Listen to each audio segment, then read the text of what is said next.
Hey, how's everybody doing? My name's Mike Stern. I'm an animator at Pixar Animation Studios. I'm working from home today, as I'm sure a lot of you are. So today I was going to do a digital flipbook with you guys, and I'm going to use the character Blazy from Onward, which is this little dragon you see sneaking around in the background. And the reason I picked Blazy is I think she's pretty great for the animation flipbook format.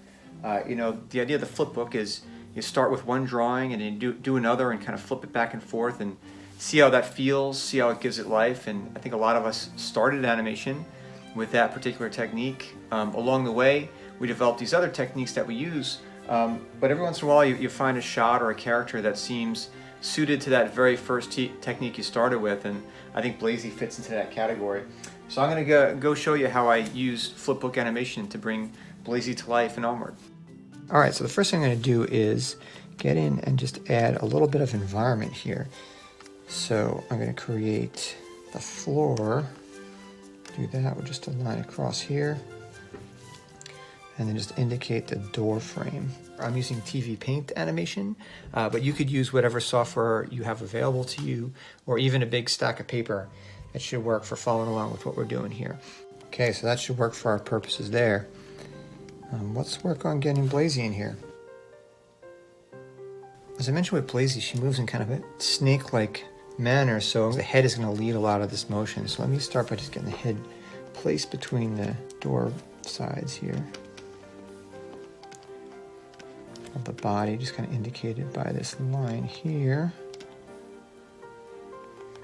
Since this is the first frame, I'm going to go ahead and indicate the feet and even the snout, just so we can see how she's composed in the frame here.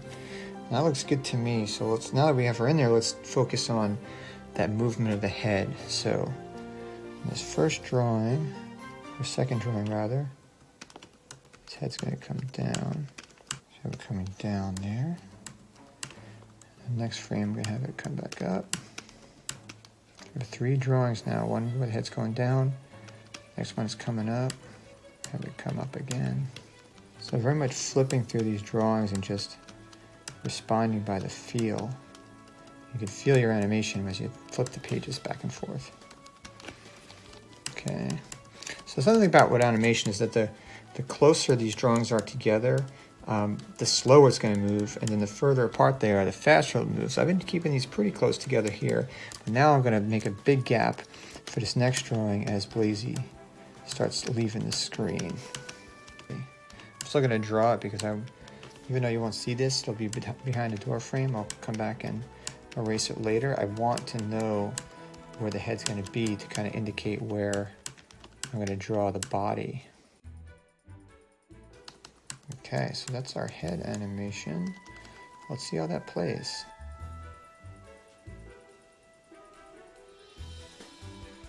Alright, so now I've got that head animation in there. I'm going to come back again and start thinking about how the body's going to react to that head motion. When this head comes down, this body's going to compress. It's almost like a spring, you know? You push this ends of the spring together, the coils compress in the middle. So I'm going to push this further out here. Okay, so these are the first 5 frames here. Body compresses when the head goes down, then expands as the head goes up. Then when this next frame happens, the body's actually going to change shape and come around.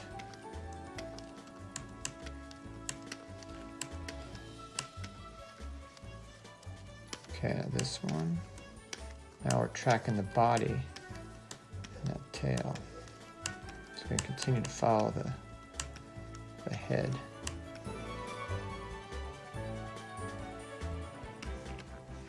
So now we're just dealing with the tail exiting. So I have one frame here with the tail. The next one, I'm going to try to add a little bit of a flourish where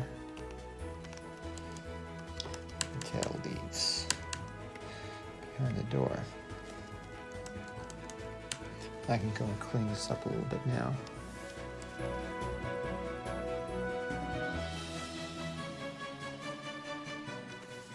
Okay, so let's see that head with the body. Okay, so let's continue moving along one piece at a time. We're building these drawings a little bit at a time here. So the next thing I'm going to do is go and attack the legs. And my trick for the legs is I like using 2 different colors to help show contrast, because sometimes the legs like climb over each other. I'm just going to go ahead and mark this back leg here with red.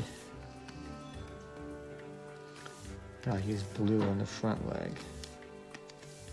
I want to try to get the impression of some kind of scramble as Blazy's trying to get out of there. The legs are moving kind of fast because they're reacting versus being controlled. So let's see if I can create that type of effect.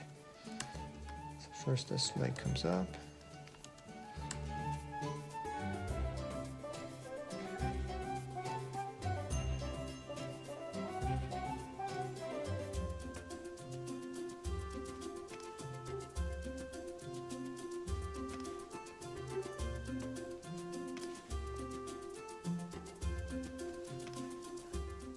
So that's kind of what we wanted, a quick scramble on the ground and then take off. So let's look at those back legs, which we're not going to see too much in this shot here, but there'll be a couple frames where they kind of sneak in. So maybe here, as we start leaving, I'll have one of these legs plant.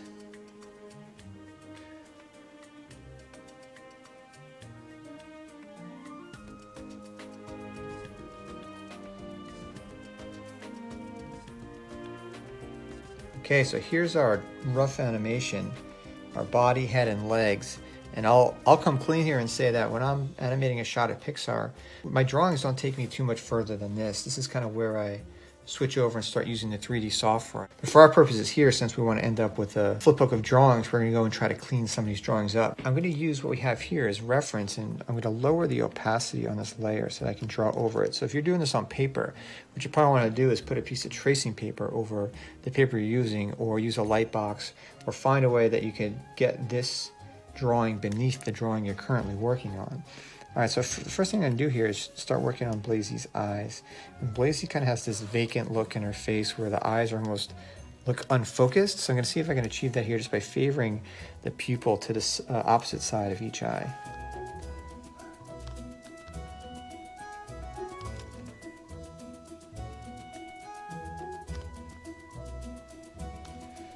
Okay. So this first frame with eyes open, and this next frame I'm actually going to go close the eyes. So bring the eyes down a little bit.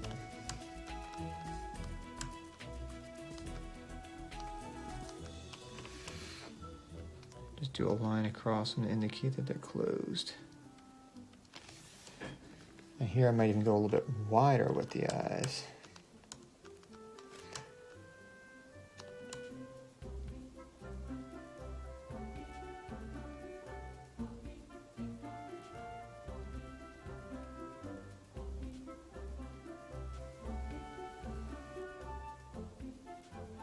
Next I'm going to layer in the snout under the eyes here.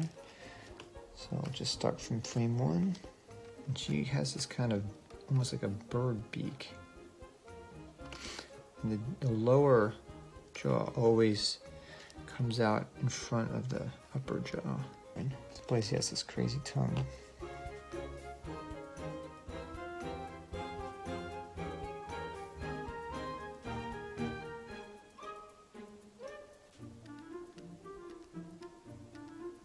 Okay, so up to this point we've been using just this really rough line and circle to indicate the head and the body. But now I'm going to go in and kind of tie those down a little bit so we can actually see them, and then we can place the legs and the ears based on where the actual body will be.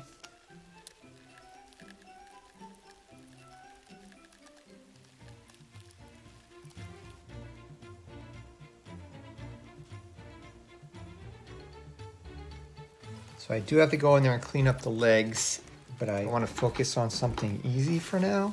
So maybe what I'll do is I'll just focus on that collar and clean that up. All right, let's go in there and do those legs.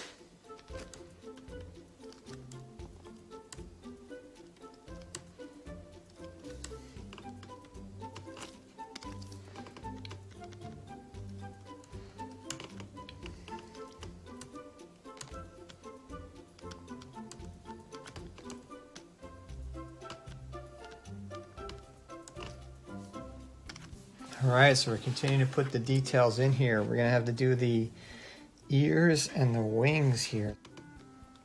Okay, now I'm gonna go add in the horns. Okay, so I'm gonna add these spikes. All right, final details are in there, and here we have our little flip book.